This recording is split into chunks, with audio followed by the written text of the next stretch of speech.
konsumen. Jadi di sini kita bakal bahas hal yang relate banget nih sama kehidupan sehari-hari kita sebagai mahasiswa. Nah, di episode kali ini kita membahas topik yang kayaknya hampir semua orang nggak pernah ngalamin, yaitu soal perilaku konsumen dan perlindungan konsumen di Indonesia. Apalagi sekarang kan kita belanja online ya, scroll dikit, check out. Dan seperti biasa, aku nggak sendirian, udah ada Septi dan Anggi. Halo guys. Oke, langsung aja kita masuk pembahasan pertama ya. Jadi sebenarnya kebutuhan konsumen itu apa sih? Soalnya banyak orang nih yang mikir kayak cuma beli ya beli aja. Nah itu dia, padahal nggak sesimpel itu. Keputusan konsumen itu adalah proses yang dilalui seseorang sebelum akhirnya dia memutuskan membeli suatu produk atau jasa itu. Nah berarti ada tahap-tahapannya ya? Iya, ada banget. Biasanya tuh dimulai dari kita mulai sadar kalau kita tuh butuh sesuatu. Terus contohnya itu apa aja? Misalnya tuh kamu tuh kayak ngerasa kalau kamu punya tas, nah tas kamu tuh udah jelek, kayak butuh yang baru gitu. Abis itu lanjut ke tahap informasi, bisa dari Google, TikTok, Marketplace. Fix sih, kalau aku biasanya dari TikTok dulu. Telat banget. Nah setelah itu kita tuh mulai kayak banding-bandingin harga, kualitas, sama model. Baru deh setelah itu kita ambil keputusan buat beli. Terus setelah itu selesai? Belum dong, setelah itu kita pasti kayak evaluasi worth it enggak yang barang yang kita beli ini. Kalau puas kemungkinan kita bakal beli lagi.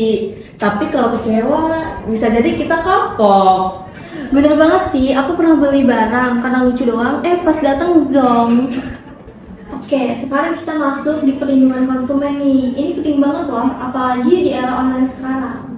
Ya betul, perlindungan konsumen itu intinya kayak upaya untuk melindungi diri kita supaya tuh nggak dirugikan sama penjual atau pelaku usaha. Berarti kita tuh punya hak ya? Iya, dan itu penting banget buat diketahui. Misalnya, kita berhak dapat informasi yang jelas, kita berhak dapat produk yang aman, kita bebas memilih, dan kita juga berhak komplain. Kadang orang tuh males komplain ya. Iya betul. Padahal itu tuh hak kita. Kalau kita diem aja, penjual tuh nggak bakal tahu kalau produknya tuh bermasalah. Contohnya sederhana, kamu beli makanan, tapi ternyata udah basi. Itu jelas melanggar hak konsumen. Dan itu sering kejadian loh. Makanya penting banget buat kita tuh buat lebih hati-hati gitu. Nah, sekarang kita bahas yang paling penting nih, yaitu penipuan. Penipuan itu intinya tindakan tidak jujur yang dilakukan untuk mendapatkan keuntungan dengan merugikan orang lain. Jenisnya itu apa aja sih? Nah, jenisnya tuh banyak banget. Misalnya itu kayak produk palsu, iklan yang menyesatkan, terus sama penipuan online. Yang paling sering kita alami itu bagaimana ya? Menurut aku sih yang paling sering itu ekspektasi sama realita. Iya banget ya. Kayak beli baju online, di foto kelihatan bagus banget, modelnya keren, bahannya kelihatan tebal. Pas datang tipis banget, bahkan beda warnanya. Iya, kadang nggak sesuai ukuran juga nggak sih? Udah gitu nggak bisa diretur lagi. Iya. Nah itu yang bikin konsumen dirugikan. Terus sebagai konsumen, kita harus gimana sih biar nggak kena hal-hal yang kayak gitu? Nah, yang pertama itu kita tuh jangan asal percaya, terus kita harus teliti. Kayak cek review dulu, lihat rating, dan baca komentar pembeli lain. Kadang review jujur itu nyelamatin banget nggak sih? Bener. Terus kita tuh jangan gampang tergiur sama harga yang murah.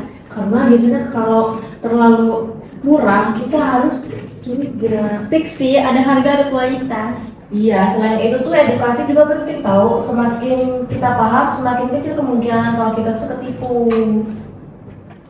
Sekarang kita bahas dari sisi penjual nih, strategi buat menarik konsumen di Indonesia itu gimana sih? Biasanya sih pakai promo, diskon, cashback, dan iklan di media sosial. Apalagi kayak pas event tertentu, kayak hal bonus itu nggak sih? Wah, itu sih bahaya banget ya. Karena kita jadi ngerasa sayang kalau nggak beli. Padahal awalnya tuh nggak butuh. Ujung-ujungnya check out lagi. Makanya penting buat kita bisa kontrol diri juga. Wah, nggak kerasa nih, obrolan kita hari ini seru banget ya. Dari mulai gimana kita ngambil keputusan, sampai gimana kita harus jadi konsumen yang lebih cerdas. Semoga pembahasan ini bisa menambah wawasan kalian ya. Dan semoga setelah ini kita bisa berhati-hati saat berbelanja. Terima kasih banyak buat Anggi dan Septi yang udah sharing hari ini. Sama-sama. Dan buat kalian yang udah dengerin sampai akhir, jangan lupa like, subscribe, dan komen. Sampai jumpa di episode selanjutnya. Bye-bye. Bye-bye.